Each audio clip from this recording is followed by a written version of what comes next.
या रसूल अल्लाह वसल्लमु अलैका या हबीब अल्लाह अलैका या रसूल अल्लाह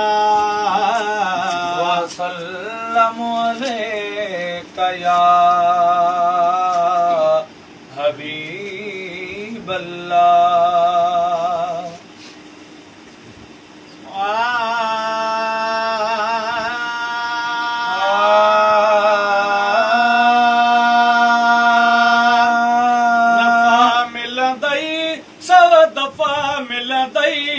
नफ़ा मिलंदई सव दफ़ा मिलंदई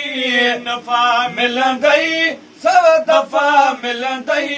दुरूद शरीफ़ पढ़ शफ़ा मिलंदई दुरूद शरीफ़ पढ़ शफ़ा मिलंदई नफ़ा मिलंदई सव दफ़ा मिलंदई नफ़ा मिलंदई सव दफ़ा मिलंदई दुरूद शरीफ़ पढ़ शफ़ा मिलंदई दुरूद शरीफ़ पढ़ शफ़ा मिलंदई दुरूद शरीफ़ पढ़ शफ़ा मिलंदई नात लबते जहे आंदी जन्नत बिया तहले मादी नात लबते जहे आंदी जन्नत बिया तहले मादी नात लबते जहे आंदी जन्नत बिया तहले मादी मज़ा मिलंदई एड़ा मज़ा मिलंदई मज़ा मिलंदई एड़ा मज़ा मिलंदई दुरूद शरीफ़ पढ़ शफ़ा मिलंदई दुरूद शरीफ़ पढ़ शफ़ा मिलंदई नफ़ा मिलंदई सव दफ़ा मिलंदई नफ़ा मिलंदई सव दफ़ा मिलंदई दुरूद शरीफ़ पढ़ शफ़ा मिलंदई हो दुरूद शरीफ़ पढ़ शफ़ा मिलंदई विरद अहिड़ो ॿियो सुझंदो नाहे पढ़ंदड़ जो हथ मुझंदो नाहे विरद अहिड़ो ॿियो सुझंदो नाहे पढ़ंदड़ जो हथ मुझंदो नाहे विरद अहिड़ो ॿियो सुझंदो नाहे पढ़ंदड़ जो हथ मुझंदो नाहे बहा मिलंदई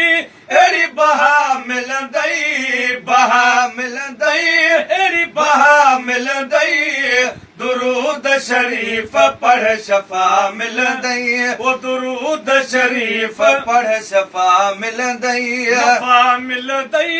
अहिड़ा नफ़ा मिलंदई नफ़ा मिलंदई सव दफ़ा मिलंदई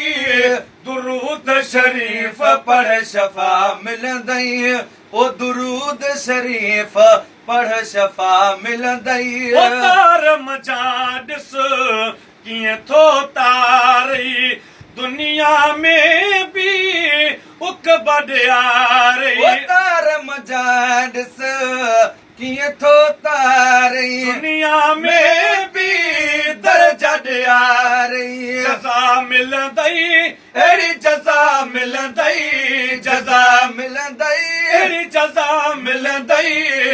दुरूद शरीफ़ पढ़ शफ़ा मिलंदई दुरूद शरीफ़ पढ़ शफ़ा मिलंदई नफ़ा मिलंदई सव दफ़ा मिलंदई नफ़ा मिलंदई सव दफ़ा मिलंदई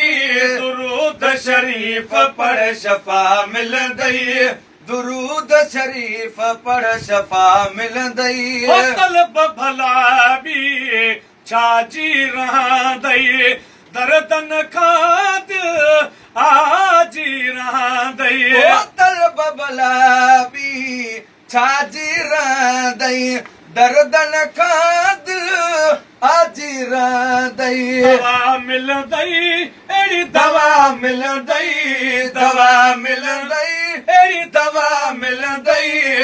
दुरूद शरीफ पढ़ शफ़ा मिलंदई ओ दुरूद शरीफ पढ़ शफ़ा मिलंदई नफ़ा मिलंदई सब दफ़ा मिलंदई नफ़ा मिलंदई सब दफ़ा मिलंदई दुरूद शरीफ पढ़ शफ़ा मिलंदई दुरूद शरीफ पढ़ शफ़ा मिलंदई अज़मी दिल बर खेॾे वञ न अचायो हेॾे होॾे अज़मी दिल हिन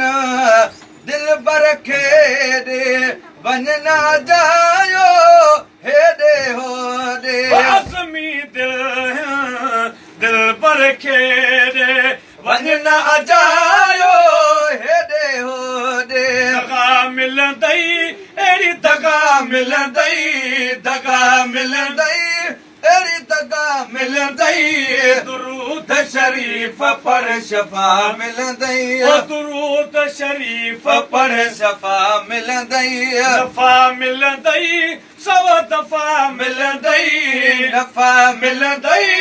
सौ दफ़ा मिलंदई दुरूद शरीफ पढ़ शफ़ा मिलंदई दुरूद शरीफ पढ़ शफ़ा मिलंदई